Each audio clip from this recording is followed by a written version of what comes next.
നമസ്കാരം സുഹൃത്തുക്കളെ, എൻ്റെ പേര് Aswathy. Welcome to Harshitham എജ്യൂടെക്.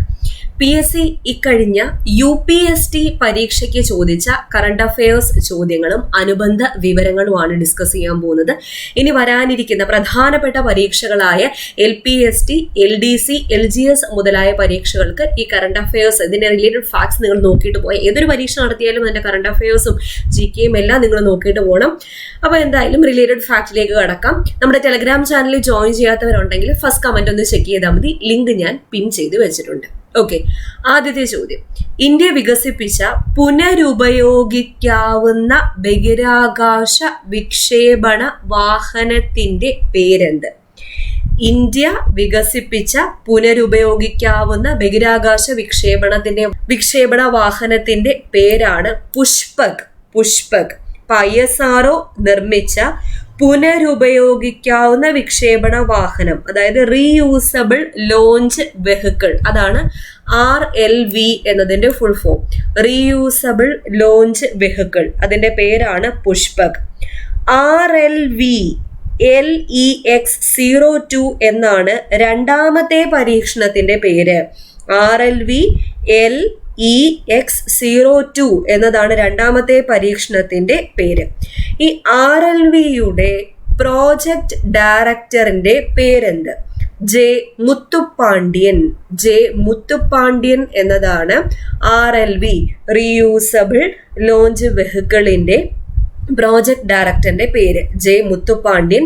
Mission ഡയറക്ടറിന്റെ പേരെന്താ? ബി കാർത്തിക് എന്നതാണ് മിഷൻ ഡയറക്ടറിന്റെ പേര്. ബി കാർത്തിക്. അടുത്തൊരു ഫാക്ട്. രാജ്യത്തെ ആദ്യത്തെ വിദ്യാർത്ഥി നിർമ്മിത സാറ്റലൈറ്റ് ഏതാണ്? ഇമ്പോർട്ടന്റ് ചോദ്യമാണ്, ചോദിക്കാൻ ചാൻസ് ഉള്ള ചോദ്യം. രാജ്യത്തെ ആദ്യത്തെ വിദ്യാർത്ഥി നിർമ്മിത സാറ്റലൈറ്റ് ആണ് വിസാറ്റ് ആണ്. വിസാറ്റിന്റെ full form women engineers satellite എന്നതാണ് വിസാറ്റിന്റെ ഫുൾ ഫോം. രാജ്യത്തെ ആദ്യത്തെ വിദ്യാർത്ഥി നിർമ്മിത സാറ്റലൈറ്റ് ആണ് വിസാറ്റ്. പൂർണ്ണമായും വനിതകളുടെ മേൽനോട്ടത്തിൽ നിർമ്മിക്കുന്ന രാജ്യത്തെ ആദ്യത്തെ സാറ്റലൈറ്റ് ഏതാണെന്ന് ചോദിച്ചാലും അത് വിസാറ്റ് ആണ്. വിസാറ്റ് നിർമ്മിച്ചത് പൂജപ്പുര LBS വനിതാ എഞ്ചിനീയറിംഗ് കോളേജ് ആണ്. പൂജപ്പുര LBS വനിതാ എഞ്ചിനീയറിംഗ് കോളേജ് നിർമ്മിച്ച സാറ്റലൈറ്റ് ആണ് വിസാറ്റ്. ഇനി സമുദ്രത്തിനടിയിലെ ഗവേഷണത്തിനായുള്ള ഇന്ത്യയുടെ ദൗത്യത്തിന്റെ പേരെന്താണ്? സമുദ്രത്തിനടിയിലെ, ആ പേര് തന്നെയുണ്ട്, സമുദ്രയാൻ എന്നതാണ് സമുദ്രത്തിനടിയിലെ ഗവേഷണത്തിനായുള്ള ഇന്ത്യയുടെ ദൗത്യം. സമുദ്രയാൻ ഓർക്കുക. PSLVയുടെ 55ാമത് ദൗത്യവും PSLV കോർ എലോൺ വേരിയന്റ് ഉപയോഗിച്ചുള്ള 15ാമത്തെ മിഷനും ഏതാണെന്ന് ചോദിച്ചാൽ PSLV C-53 ആണ്. PSLV C-53. PSLVയുടെ 55ാമത്തെ ദൗത്യവും PSLV കോർ എലോൺ വേരിയന്റ് ഉപയോഗിച്ചുള്ള 15ാമത് മിഷനും ഏതാണെന്ന് ചോദിച്ചാൽ PSLV C-53 ആണെന്ന് ഓർക്കുക.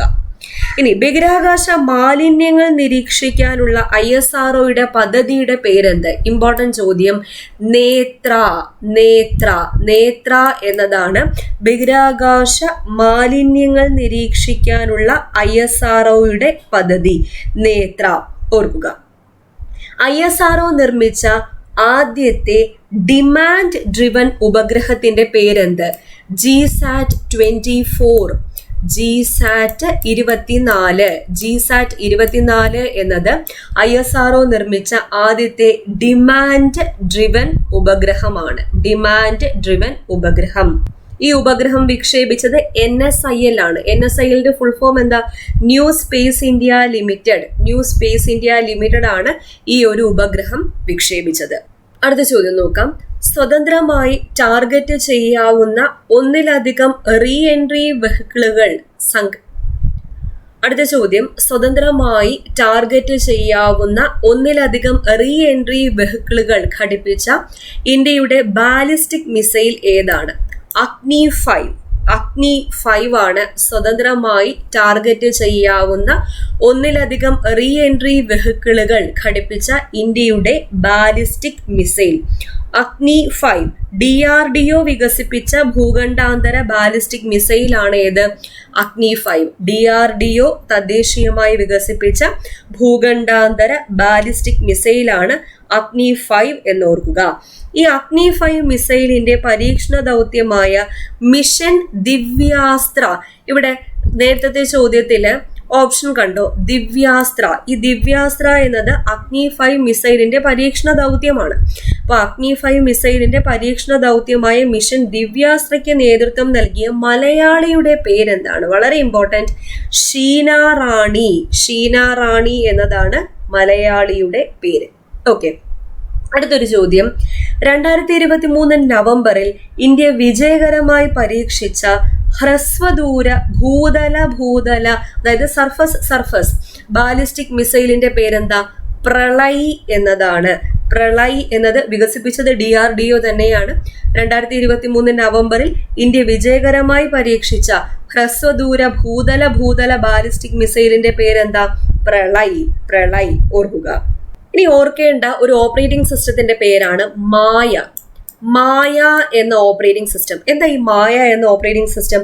വർദ്ധിച്ചു വരുന്ന സൈബർ മാൽവെയർ ആക്രമണങ്ങളുടെ പശ്ചാത്തലത്തിൽ പ്രതിരോധ മന്ത്രാലയം കമ്പ്യൂട്ടറുകളിൽ നിന്ന് മൈക്രോസോഫ്റ്റ് വിൻഡോസ് ഓപ്പറേറ്റിംഗ് സിസ്റ്റം ഒഴിവാക്കി പകരം കൊണ്ടുവരുന്ന ഓപ്പറേറ്റിംഗ് സിസ്റ്റത്തിന്റെ പേരാണ് മായ എന്നത്. മായ. ഇപ്പൊ വർദ്ധിച്ചു വരുന്ന സൈബർ മാൽവെയർ ആക്രമണങ്ങളുടെ പശ്ചാത്തലത്തിൽ പ്രതിരോധ മന്ത്രാലയം കമ്പ്യൂട്ടറുകളിൽ നിന്ന് മൈക്രോസോഫ്റ്റ് വിൻഡോസ് ഓപ്പറേറ്റിംഗ് സിസ്റ്റം ഒഴിവാക്കി പകരം കൊണ്ടുവരുന്ന ഓപ്പറേറ്റിംഗ് സിസ്റ്റത്തിന്റെ പേരാണ് എന്ത്? മായ എന്നത്. മായ. ഓർക്കുക. അടുത്ത ചോദ്യം.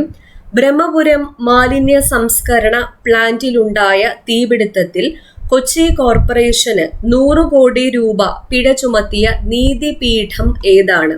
ദേശീയ ഹരിത ട്രൈബ്യൂണൽ ആണ്. ദേശീയ ഹരിത ട്രൈബ്യൂണൽ. അടുത്ത ചോദ്യം. 2023 ഉദ്ഘാടനം ചെയ്യപ്പെട്ട ഉത്കല ആഭ്യന്തര വിമാനത്താവളം ഏത് സംസ്ഥാനത്ത്? ഉത്കല ആഭ്യന്തര വിമാനത്താവളം സ്ഥിതി ചെയ്യുന്നത് ഒഡീഷയിലാണ്. ഒഡീഷ. അപ്പൊ വിമാനത്താവളത്തിന്റെ ഫാക്ട് പറഞ്ഞപ്പോ ഒരു ഫാക്റ്റും കൂടി ഓർക്കുക. 2023 രജത ജൂബിലി ആഘോഷിച്ച ഇന്ത്യൻ തുറമുഖം ഏതാണ്? മുന്ദ്ര തുറമുഖമാണ് 2023 രജത ജൂബിലി ആഘോഷിച്ച ഇന്ത്യൻ തുറമുഖം എന്ന് ഓർക്കുക. 1984 ഭോപ്പാൽ വാതക ചോർച്ചാ ദുരന്തത്തെ ആസ്പദമാക്കിയുള്ള വെബ് സീരീസിന്റെ പേരെന്താണ്? The railway men. ഇമ്പോർട്ടന്റ് ചോദ്യമാണ്. ദ റെയിൽവേ മെൻ എന്നത് 1984 ഭോപ്പാൽ വാതക ചോർച്ചാ ദുരന്തത്തെ ആസ്പദമാക്കിയുള്ള വെബ് സീരീസിന്റെ പേരെന്താ? The railway men. ഇനി ഒഡീഷയുമായി ബന്ധപ്പെട്ട മറ്റൊരു ഫാക്ട്. പൊതുഗതാഗതത്തിന്റെ ഭാഗമായി ലൊക്കേഷൻ ആക്സസബിൾ മൾട്ടി മോഡൽ ഇനിഷ്യേറ്റീവിന് അംഗീകാരം നൽകിയ സംസ്ഥാനം ഏത്? അതും ഒഡീഷ തന്നെയാണ്. പൊതുഗതാഗതത്തിന്റെ ഭാഗമായി ലൊക്കേഷൻ ആക്സസബിൾ മൾട്ടി മോഡൽ ഇനിഷ്യേറ്റീവിന് അംഗീകാരം നൽകിയ സംസ്ഥാനം ഏതാ? ഒഡീഷ. ഉത്തർപ്രദേശുമായി ബന്ധപ്പെട്ട ഒരു ഫാക്ട് ഓർക്കുക.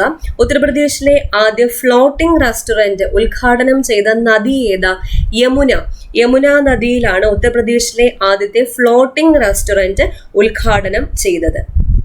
ഇന്ത്യയിലെ ഏറ്റവും കൂടുതൽ ഇലക്ട്രിക് ബസ്സുകൾ ഉള്ള നഗരം ഏതാണ്? ഡൽഹിയിലാണ് ഇന്ത്യയിൽ ഏറ്റവും കൂടുതൽ ഇലക്ട്രിക് ബസ്സുകൾ ഉള്ളത്. ഇനി തമിഴ്നാടുമായി ബന്ധപ്പെട്ട ഒരു ഫാക്റ്റ് ആണ്. ഒരു രാജ്യം ഒരു തെരഞ്ഞെടുപ്പ് മണ്ഡല പുനർനിർണയ നടപടി എന്നിവയ്ക്കെതിരെ പ്രമേയം പാസാക്കിയ ആദ്യ സംസ്ഥാനം ഏത്? ചോദിക്കാൻ ചാൻസ് ഉള്ള ചോദ്യമാണ്. ഒരു രാജ്യം ഒരു തെരഞ്ഞെടുപ്പ് മണ്ഡല പുനർനിർണയ നടപടി എന്നിവയ്ക്കെതിരെ പ്രമേയം പാസാക്കിയ ആദ്യത്തെ സംസ്ഥാനം ഏതാണ്? തമിഴ്നാടാണ്. അപ്പൊ തമിഴ്നാടുമായി ബന്ധപ്പെട്ട മറ്റൊരു ഫാക്ട്. തമിഴ് ചലച്ചിത്ര താരം വിജയ് ആരംഭിച്ച രാഷ്ട്രീയ പാർട്ടിയുടെ പേരെന്താ? അതും ചോദിക്കാൻ ചാൻസ് ഉള്ള ചോദ്യം. തമിഴക വെട്രി കഴകമാണ് തമിഴ് ചലച്ചിത്ര താരം വിജയ് ആരംഭിച്ച രാഷ്ട്രീയ പാർട്ടിയുടെ പേര്. ഇവിടെ ഓപ്ഷൻ സി തെലങ്കാനയാണ്. തെലങ്കാനയുമായി ബന്ധപ്പെട്ടൊരു ഫാക്ട്. തെലങ്കാന സംസ്ഥാനത്തിന്റെ പുതിയ ചുരുക്കെഴുത്ത്. മുൻപ് TS എന്നതായിരുന്നു, അത് മാറ്റി ഇപ്പൊ എന്താക്കി? TG എന്നാക്കി. അപ്പൊ നമ്മള് കേരളം KL എന്ന് എഴുതുന്നത് പോലെ തെലങ്കാന സംസ്ഥാനത്തിന്റെ പഴയ ചുരുക്കെഴുത്ത് TS എന്നതായിരുന്നു. പുതിയ ചുരുക്കെഴുത്ത് എന്താക്കി? TG എന്നതാക്കി. TG.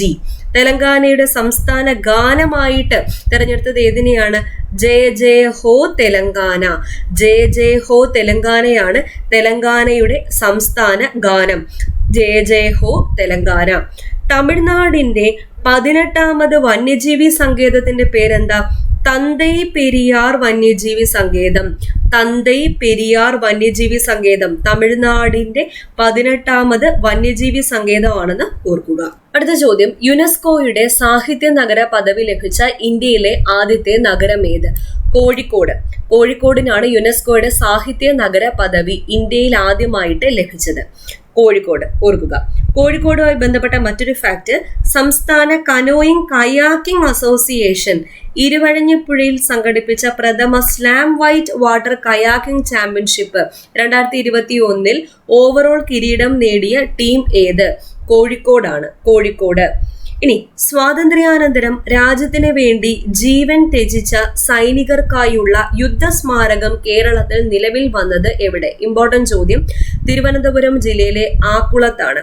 തിരുവനന്തപുരം ജില്ലയിലെ ആക്കുളത്താണ് സ്വാതന്ത്ര്യാനന്തരം രാജ്യത്തിന് വേണ്ടി ജീവൻ ത്യജിച്ച സൈനികർക്കായുള്ള യുദ്ധസ്മാരകം കേരളത്തിൽ നിലവിൽ വന്നത്. ഇനി PSC പ്രീവിയസ് ആയിട്ട് ചോദിച്ചൊരു ചോദ്യമാണ്, രാജ്യത്തെ ആദ്യത്തെ അക്ഷര മ്യൂസിയം നിലവിൽ വന്നത് എവിടെ? കോട്ടയം. കോട്ടയത്താണ് രാജ്യത്തെ ആദ്യത്തെ അക്ഷര മ്യൂസിയം നിലവിൽ വന്നത്. അക്ഷര മ്യൂസിയം കോട്ടയം. കേരള ഗാന്ധി K കേളപ്പന്റെ 50ാം ചരമവാർഷികത്തോടനുബന്ധിച്ച് അദ്ദേഹത്തിന്റെ പ്രതിമ അനാച്ഛാദനം ചെയ്യപ്പെട്ട ജില്ല ഏത്? കോഴിക്കോട് ജില്ലയിലാണ്. അപ്പൊ കേരള ഗാന്ധി K കേളപ്പന്റെ 50ാം ചരമവാർഷികത്തോടനുബന്ധിച്ച് അദ്ദേഹത്തിന്റെ പ്രതിമ അനാച്ഛാദനം ചെയ്യപ്പെട്ട ജില്ല ഏതാണ്? കോഴിക്കോട് ജില്ല. കോഴിക്കോട് ജില്ല.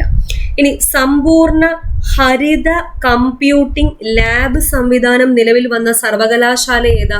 കണ്ണൂർ സർവകലാശാല. കണ്ണൂർ സർവകലാശാലയിലാണ് സമ്പൂർണ്ണ ഹരിത കമ്പ്യൂട്ടിംഗ് ലാബ് സംവിധാനം നിലവിൽ വന്നത്.